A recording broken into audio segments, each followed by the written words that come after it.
Hello, filmmakers, cinephiles from everywhere. Are you ready to be savvy? To not take your eyes out of the screen for a second? If you love that, the movie that you should watch right now, it's on Amazon and it's called Knives Out. Today I bring to you some thoughts about the last film that I saw, which was Knives Out, a film by Rian Johnson. Ladies and gentlemen, I would like to request that you all stay until the investigation is completed. What? Can we ask why? Has something changed? No. No, it hasn't changed, or no, we can't ask? Hello guys, my name is Rodrigo Portela. I'm with the Cinema Drops channel, and I like to say first that I enjoy it very much. I love the work of Rian Johnson. He's a very good director. He writes all his scripts. He made movies like Brick, Looper, the Star Wars The Last Jedi. After The Last Jedi, he did Knives Out, which was a surprise for many people because he could choose anything, and he chose small, not so small, but suspense with Whodunit. Well, as I started thinking about the genre, I mean, it's interesting.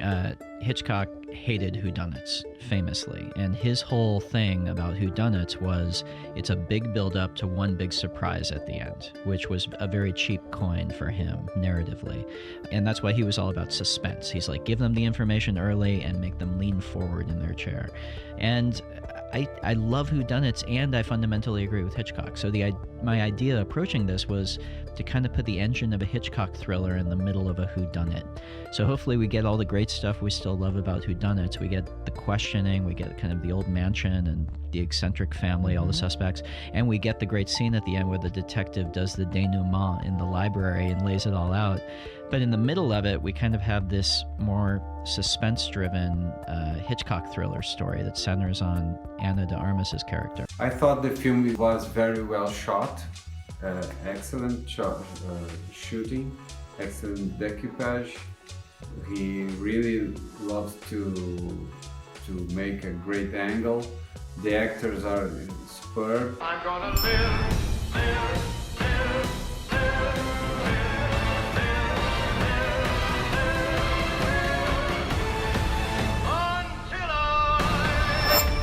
They all are a very good ensemble.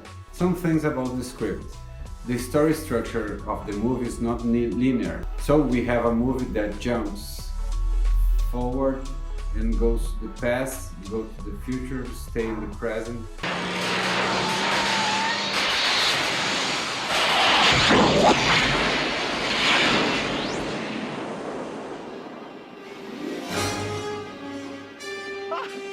What did I tell you? 88 miles per hour! And you're never lost.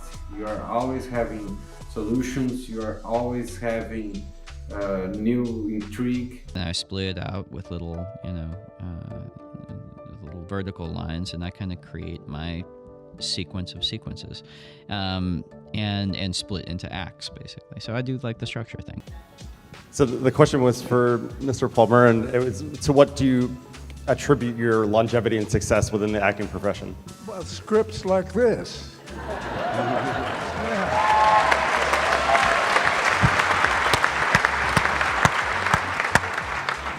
The most wonderful piece of writing. It's mad, diabolic, crazed, and I loved every second of it. Congratulations, Ralph.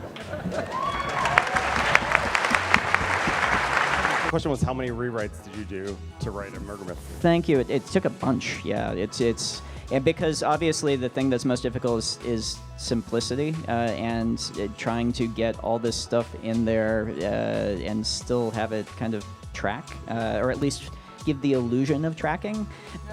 So yeah, it's just you have to just keep going over it and over it. You have to get notes from friends, and even if it's not what you want to hear, you have to listen to them and just keep going over it. But then also, honestly, once we start working with these guys, we go through it, And that's the final rewrite, is on set, if it doesn't make sense to these guys, if they don't know what they're playing or what they're saying, it's just on set, we have an open communication, and they'll tell me, and that's always the final rewrite. And we will adjust things on set and say, okay, if it doesn't make sense to them, it won't make sense to the audience. So that's always the last step as well. Rian Johnson is a filmmaker who likes to shoot in film. I love film too. It's grainy, it has many texture on it, the photography looks beautiful. I like to show to you some little parts of a video which he did with Vanity Fair, where he shows the kind of frames that he makes to make the frame living. My will. And then there was... Again, always looking for ways composition-wise to get more than one actor depth-wise into the frame. So you have a couple things. You have Blanc, who is absorbing all this. You've got Marta, who is watching Blanc because she's very nervous. She's trying to, at this point in the story, kind of fool him. And then deep background, you've got Noah Segan, which is always fun to have Noah Segan in the frame. And then Harlan looking over it all as the portrait. A little technical thing. When we started shooting the movie, we didn't have the painting. It wasn't done yet. We had done a bunch of revisions to it, and we just didn't have artwork that we were happy with yet. So when we actually shot this, and every single shot that you see in the movie that has the painting in it was a green screen. We just had green inside the frame. And we had some amazing effects guys who went in there and comped. We took like a high quality photo of the painting and they comped it in for every shot. Isn't that crazy? Also, Daniel Craig wasn't there for the entire shoot. He just did all of his stuff on the green screen stage in one day. No, it's not true. Daniel was so dialed in. It's funny that in this scene he's not talking at all, because I'm about to talk about the last 30 minutes of the movie where he just talks the entire time. And Daniel showed up to shoot those last 30 pages and had the whole thing memorized like it was a stage play. He just had it down. He could have done. I ended up throwing out all my little shots and going for longer and longer takes so that I could just give him runway so that he could just keep going, because he had it down, and the longer you gave him, the better it got. And Ana de Armas as Marta, who again is mostly listening for this scene, but Anna has done great work before, and she's been working for a while, but compared to how high profile most of the other actors were in this movie, she was one of the lesser known actors that are showing up. And she is, again, really the center of the film. And for Anna to step into the center of the movie with the confidence that she had and really carry the film to the extent she did, I just think she's extraordinary. There was more yelling. And then I heard Ransom say, "I'm warning you." So this is a good example of Michael Shannon being, you would not maybe expect this, but he was the funniest person on set. And so this little football goal gesture that he does, which cracked me up on the day, that was entirely just him coming up with that. But there were a lot of lines, we're gonna get to a line down the road, which were some of the funniest things in the movie that Michael just came up with on the day. So stay tuned to the next videos. Please hit the button with the bell, subscribe.